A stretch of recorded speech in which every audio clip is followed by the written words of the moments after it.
So I work with Anderson, Desimone, and Green, which is a law firm that is based in Roanoke, but we have offices in Blacksburg, Smith Mountain Lake, and Botetourt. And we specialize in estate planning and elder law and trust administration.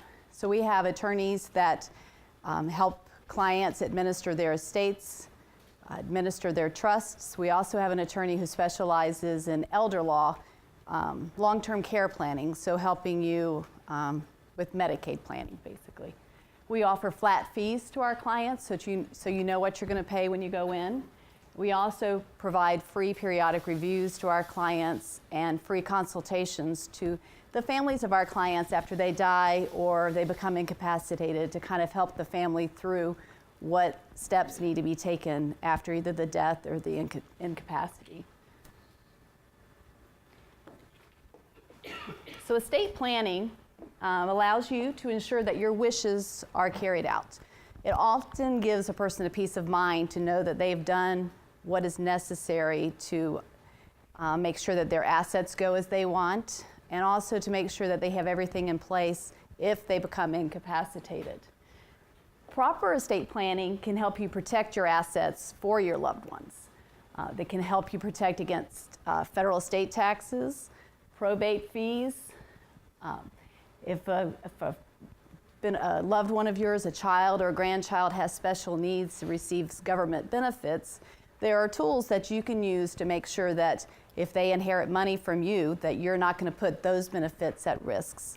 Those are called special needs trusts, and that's something that we do a lot of. If you do proper planning, you can also protect your assets from your beneficiaries' creditors. So if you have a child who perhaps has some financial issues, there are tools in place that can make sure that even if you leave money to that child, that child's creditors are not going to be able to get the assets, or that child's spouse, in the event of a divorce, is not going to be able to get those assets. It also helps you to maintain control over your assets while you're alive. So Janet was talking about powers of attorney and advanced medical directives. Some of the tools we use help you appoint those people that are going to make those decisions for you and step in if you're not able to do that. So estate planning is a process by which an individual designs a strategy and executes a will, trust agreement, or other documents to provide for the administration of his or her assets upon his or her incapacity or death. And a good estate plan is well thought out, is comprehensive, and prepares for all possible scenarios, maintains family harmony. And that was, as one of the speakers talked about, the guilt or the pressure that other family members put on you if you're caring for your parents. A lot of times there are tools that you can use so that siblings aren't resentful of the sibling that you have named to take care of the financial decisions or your medical decisions.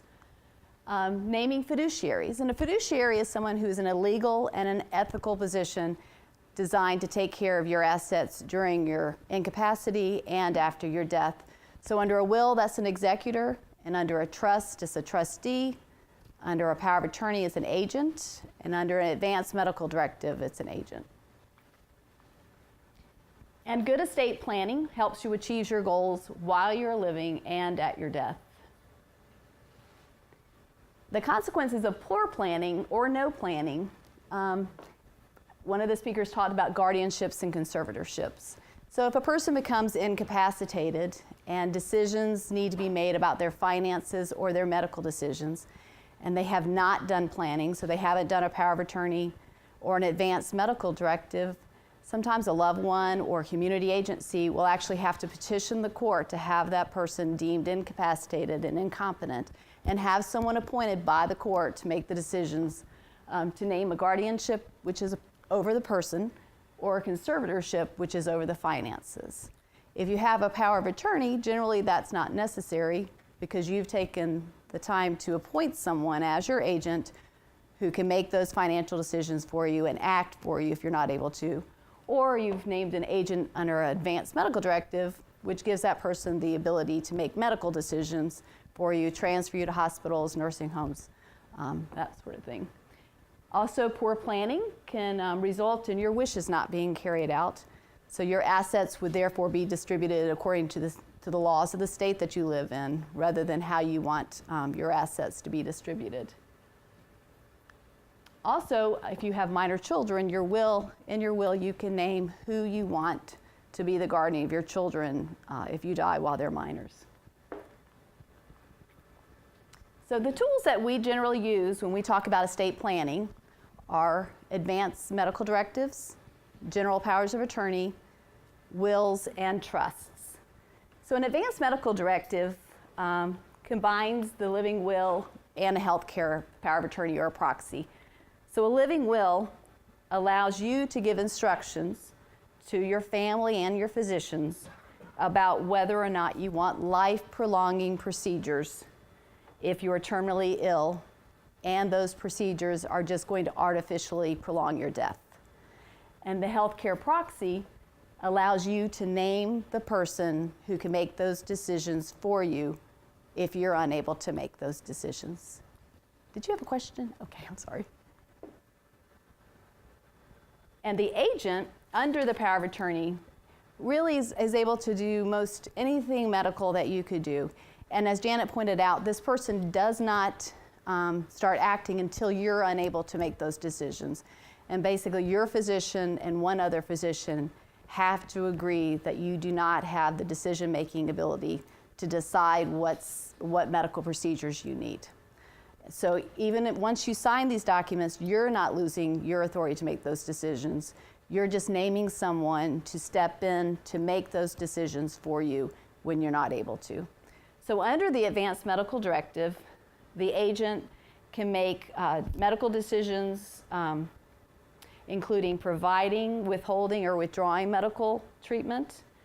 The agent can consent to, withdraw consent to any type of medical care, treatment, surgical procedure, medication, nutrition or hydration, cardiopulmonary resuscitation. The agent can employ and terminate healthcare providers and can authorize admission to or withdrawal or discharge from a healthcare facility, nursing home, adult daycare facility, any other medical care facility. So a power of attorney is where you're naming an agent to assist you with financial decisions and legal matters. And there are basically three different types of powers of attorney. There's a limited power of attorney. So if there's certain things that you want the agent to be able to make decisions on. So this is typically used when someone needs someone to go to a closing for a house. So you can limit it just to the closing. There's a springing power of attorney, which takes effect only upon your incapacity. So you basically name an agent who will step in if you become incapacitated. If you do a springing power of attorney, you have to have a physician then say that you are in fact incapacitated. The ones we typically do are called general durable powers of attorney. And that's where you name an agent, but it takes effect upon signing.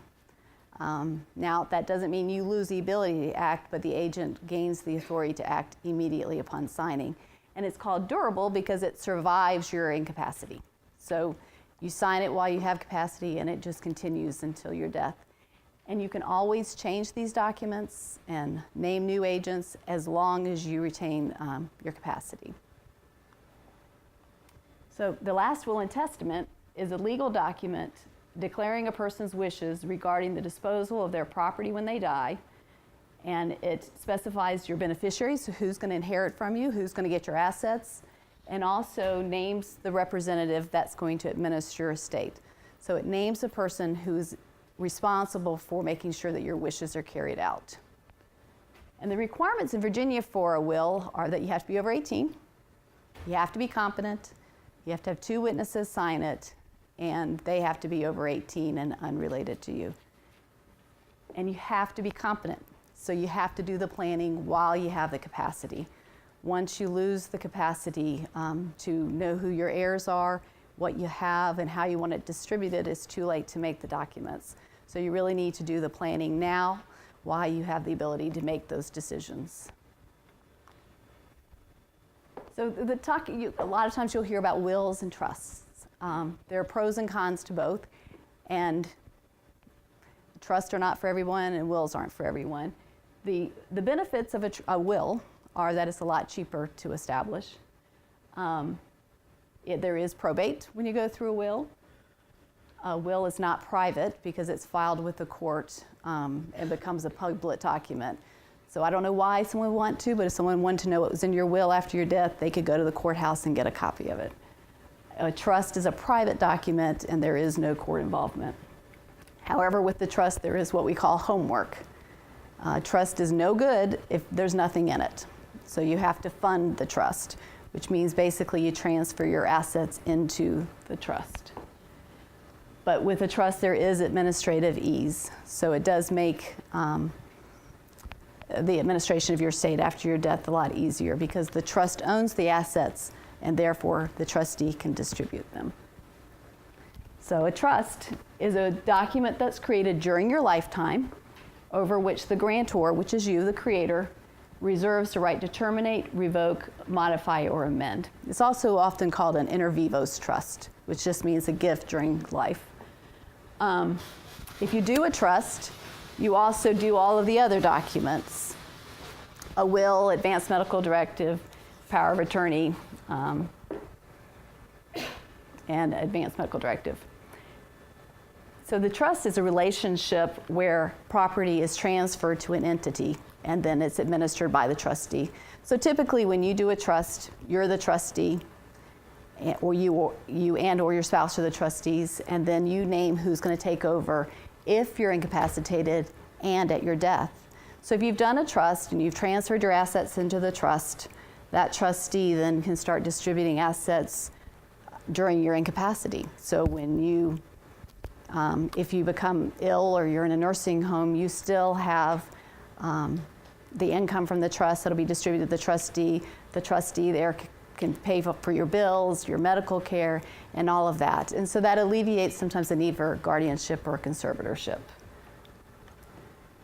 And with the trust, so it's administering it while you're incapacitated, but then at your death, you get to decide how you want those trusts allocated. We often say you don't want to hurt the people you love with money. So you have to know who you're leaving your money to and how they can best handle the assets. So sometimes people will leave money outright to their children. So basically when you die, the trustee has that money, distributes it right to your beneficiary because the trustee owns the assets. Other times it makes sense to not give the money outright to your beneficiary. And so you can have it held in trust and have income and principal distributed out to your beneficiaries, either at a certain age or over time. So I always say with my son, I don't think he could handle money until he's 50. My daughter, perhaps at 16, I don't know. But you have to know your child, and you can tailor, make your trust so that it takes into account your children, your grandchildren, how they can handle their assets, what their needs are.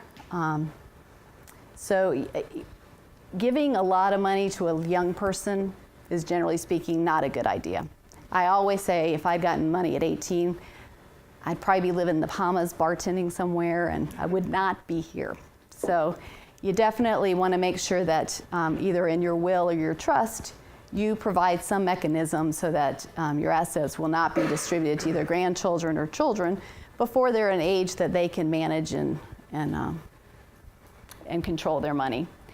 Trusts also allow you to do special needs trusts. They're protecting benefits for loved ones with disabilities who receive public benefits.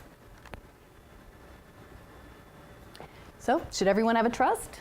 No. A lot of people think that they come to see us and they think they have to have a trust because their neighbor has a trust or everyone tells them they have to have a trust. Trusts are great documents for a lot of people, but they're not for everybody. With the federal estate tax exemption being $5.45 million a person, now the needs for trust have diminished. A lot of people do like trust because of the privacy, and the ease of administering your estate after your death, and the fact that you have so much control over the assets. So the key considerations in doing any of these documents is picking the right fiduciary. This person has an enormous amount of control over your finances and your medical decisions. So it's very important that you pick the right one. And this is something that can be changed as long as you are competent and can make those decisions. And what you should look for in a fiduciary is someone that's ever settled in an estate or a trust, if they're financially savvy.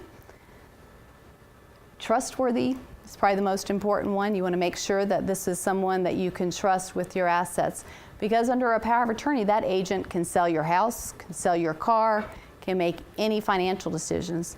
They are your fiduciary, so they have a legal and ethical duty to act in your best interest, but that's just not something that you want to have to worry about someone finding out that they violated that trust and then taking those steps to get your property back.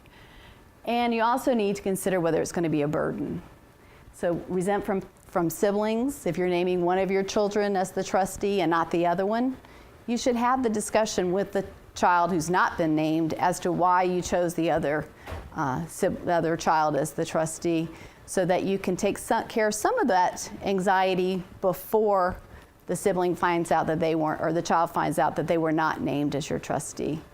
And that's fine. I think there are certain children that are better designed to be the trustee as opposed to others, but it's helpful to that child that you're naming as the fiduciary to have the conversation with all of your children as to why you made that choice. You also need to consider the time involved, as opposed, whether this person is going to have the time and the energy to put into administering your estate or trust. So generally speaking, you can choose anyone you want to be your fiduciary, but typically people choose a family member, friends, a third party, or a corporate fiduciary. So law firms, our firm serves as executor and trustee, accountants, financial planners can serve. There is a fee schedule so that the trustee and executor do get compensated for their services. And distribution options are obviously limitless. You can decide where your assets are going to go. If you do the planning, you can make sure that they go as you want them. But typically it's to your spouse, children, and family members. And so once you have the documents in place, we suggest that you look at them every 2 to 3 years, or when there's been a major life event, such as marriage or divorce, birth or adoption of children, death of a child, spouse, or any of your beneficiaries. If you've opened a new business, or there have been major changes in your finances or property, or if you move to another state. So we have a lot of people from Virginia Tech who move to Virginia.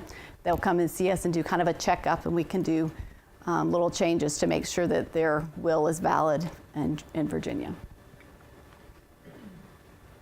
And so I think our fees are pretty comparable to most firms, but for our standard will package, which includes the last will and testament, the durable power of attorney, an advanced medical directive, and a personal property memorandum. And that's basically a way for you to decide where your tangible personal property is going to go. So you can list diamond ring, Susie, and then Susie's going to get the diamond ring at your death. And so basically it's a way for you to tell your executor that you want these specific pieces of property to go to this specific person. And so all of our packages include those. And our fee for that is $900 for a couple and $600 for a single person. And for the trust, which includes all of the documents above, plus the trust, for a single person, it's $1,950, and for a couple, it's $2,650. And then in addition to that, if you're transferring your house into the trust, you have to pay for those fees, and it's $150 for the deed. So when you should start planning? Now. Whether it's estate planning or long-term care planning, the sooner you do it, the better. They can always be changed as long as you're competent, but it's good to have it in place. And as I said before, our firm has 4 locations. We have a Roanoke office, the Smith Mountain Lake office, the Blacksburg office, which is where I'm located, and the Botetourt office. So what kind of questions? Does anyone have any questions? Yes, ma'am. Is there a rule of thumb for step families? Well, Does it go to the spouse? Does it go to the kids? it depends. It depends on the family. So a lot of times what people want to do is provide for their spouse first and then decide how the estate's going to be distributed after the spouse's death. Sometimes people want to go ahead and provide for the children off the top, and maybe half to the children and half to the spouse. But the disadvantage is if you have children and your spouse has children and you die first and you leave everything to your spouse, a will can always be changed. So then your spouse could decide that they're going to leave everything to their children. A way around that is a trust. So if you did a trust and you name everything is in the trust, the trustee can then decide or then basically carries out your wishes. And typically in that situation, you would name your spouse and another person as the co-trustee. And therefore, the spouse doesn't own all of the assets and therefore can't distribute them just to his children.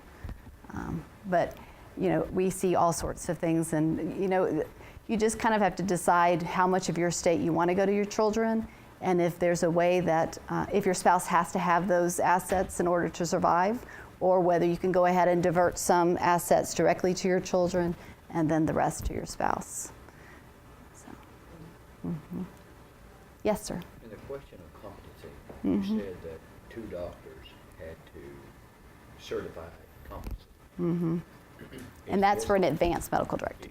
Is this a state law, or do you have to specifically state that in those documents?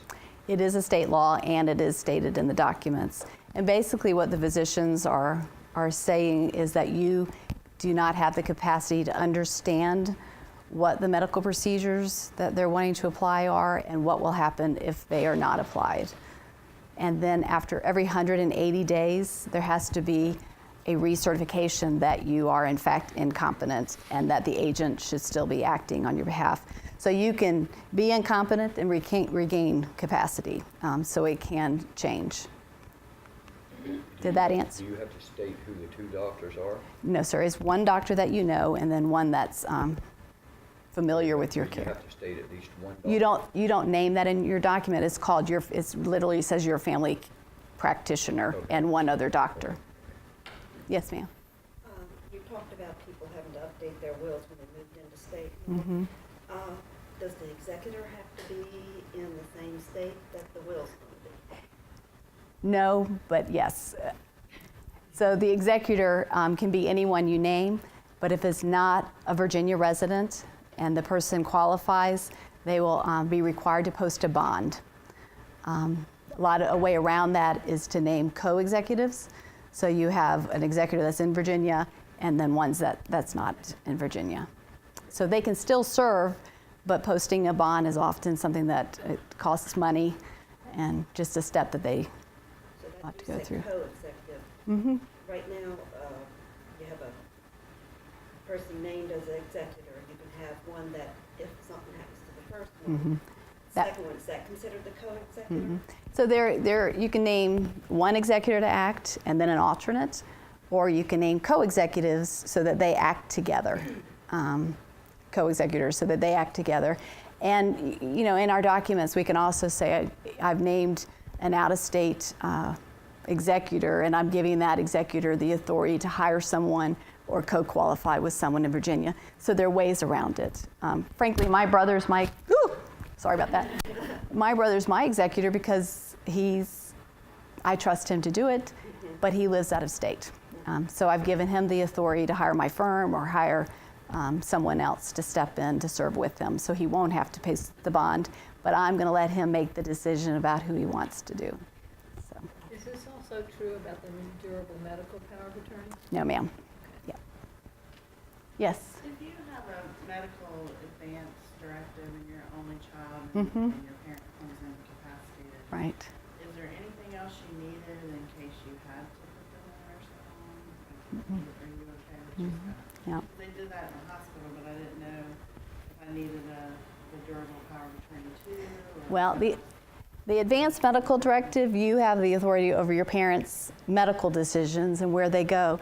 But then the power of attorney, you're often going to need so you can deal with their insurance company, Social Security, Medicare, and all of that. So they're two different documents you really do need. Yeah, and see, like I was able to fill out the paperwork and that they asked, but I just filled out that I had the medical and they let me fill out the Medicaid information. So that's why I was starting to think maybe I need to have something in addition, but I filled it all out. That's good. Seemed to work for you. That's Yeah, good. it works, yeah. Yes, sir. On like guardianship, conservatorship, do you have to use a law firm to submit that petition, or can just an average person petition the court without the representation? You don't need an attorney ever to go to court. I don't know where you'd get the forms, but I'm sure they're out there somewhere. But basically with a guardianship, it's a 3-step process. You get the physician to state that the person is unable to manage their daily living and also is unable to manage their financial affairs. And then the court appoints an attorney, a guardian ad litem, who is appointed to represent the interest of the proposed ward. And that guardian ad litem meets with the person and then makes a report to the court about whether or not they feel that the person needs a guardian or a conservator. And then the judge enters an order. Did that answer your question? So you can do it, I just don't know where you'd get the paperwork, but I know it's out there. Yes. So what is the cost for something like that? So that's the guardianship. Our office charges between $2,000 and $2,500, and then for a power of attorney is $200. So it's just sad when someone gets to the state that they can't make the decision to do a power of attorney, and family members need to step in and do a conservatorship or a guardianship because it's an expensive process. But it has to be a family member? No, ma'am.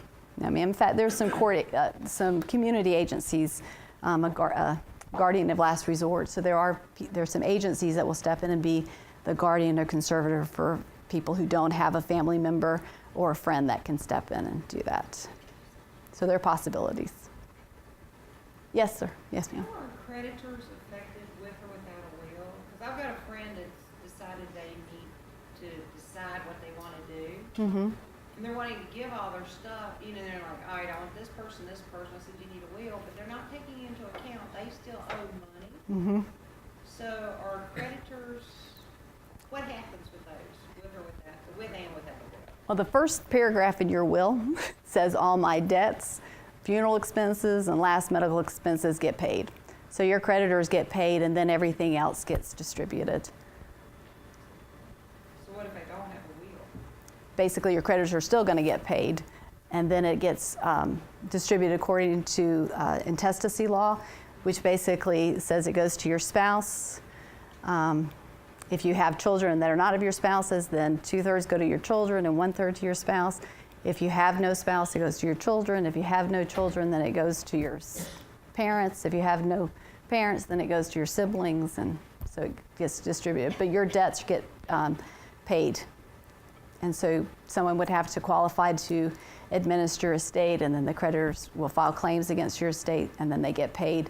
And then the court allows you to distribute the remaining assets. Are those claims investigated to make sure that they are? Yes, yeah. They have to file with the Commissioner of Accounts. You just mentioned like insurance. Mm-hmm. Most of us probably have insurance. We have all kinds of other documents besides a will and a medical power of attorney. Mm-hmm. Is there any place where you can get a checklist of how you can notify somebody where all that stuff is located?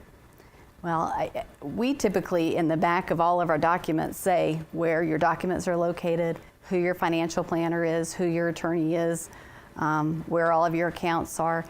And so if not, just list all of the accounts that you have, the insurance, your insurance brokers. I encourage my clients to put copies of these documents with their will and trust, so that it's kind of a one-stop for the executor to know where everything is. Can I say something on that subject? Uh-huh. As tech employees, if you have Anthem's EAP site has excellent document locators and information. And we also all have Minnesota Life, and there is a legacy planning section in there where it gives you things like checklist and document locator list. So if nobody's ever looked at it, you're welcome to email me or contact our HR service center and just say, Becky was at the meeting, send her my stuff, and I can send you links to all that, but we have, as employees with benefits, those kind of resources. Thank you. Yes, ma'am. So you said the creditors get paid and the rest gets distributed. Now, what happens if you owe more than you have and somebody's on your will? Do they get like a bill? Like how No.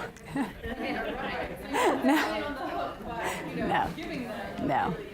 No, but it does happen that you have more debts than you have assets. And so in that situation, as much of your assets as you have get distributed, and there's a list of priorities that the creditors have, and it gets distributed out, and then your beneficiaries don't get anything. But they're not going to owe unless they sign something saying they agree to pay your funeral expenses or they agree to pay your nursing home, which I understand that they try to get some people to sign those agreeing to pay those bills.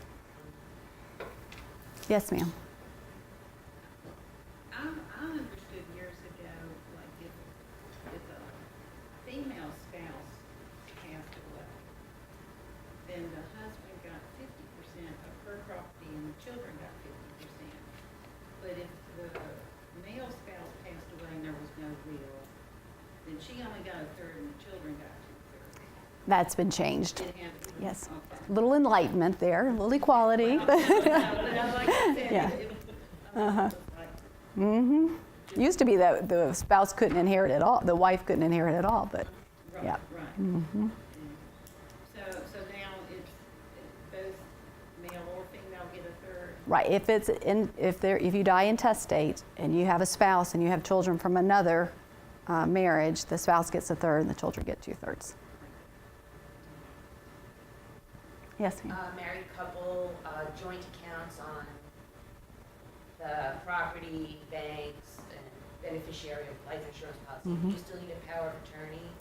I always think it's a good idea because you never know what's going to happen. Retirement accounts are a good example because typically you don't have authority over your spouse's retirement accounts. They don't So. ask for a beneficiary. Do you work for Human Resources? I'm the insurance. Yeah, so how do you deal with that if a spouse contacts you about their spouse's retirement account, but they're not at, Access to it as long as the spouse is living. But once they're deceased, isn't there a beneficiary? yeah, well, that's the, There is, and you would contact that company, so like right now, it's TIA and Fidelity. All they will do is take the notice of death. Right. They will not give you any information, and primarily because you could call or I could call and say I'm the spouse. There's no way to verify it because there's fiduciary responsibilities with them. They will not tell you anything over the phone, but they will mail the designated beneficiary all the important papers they need. Once they get the make death transfer. certificate. but that brings, They won't even tell you beneficiary. but that brings up a good point. A power of attorney ends at death. So you only are giving the agent the ability to act until the moment of your death, and then your executor takes over. Did I see another question? All right. Well, thank you very much. Thank you.